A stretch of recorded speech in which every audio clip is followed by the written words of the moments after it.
Қазан мен қарашада белсенді Орионидалар метеор ағыны шыңына қазанның 21 мен 22-сіне қараған түндері жетеді. Ол ашық қараңғы аспанда әдетте сағатына 10-20 метеор беретін орташа жұлдыз жауыны. Бақылауға қолайлы уақыт түн ортасынан таң атқанша. Ескі таң атарда аздап кедергі келтіруі мүмкін. Ағынның атауы метеорлар Орион шоқжұлдызынан шыққандай сияқтанумен байланысты. Олар Галлий кометасы өз орбитасында қалдырған шаң тозаң бөлшектері.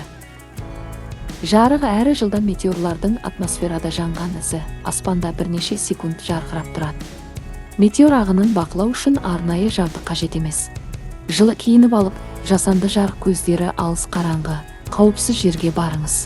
Енді оңтүстік шығыс аспаннан аққан жұлдыздарды тамашалауға болады.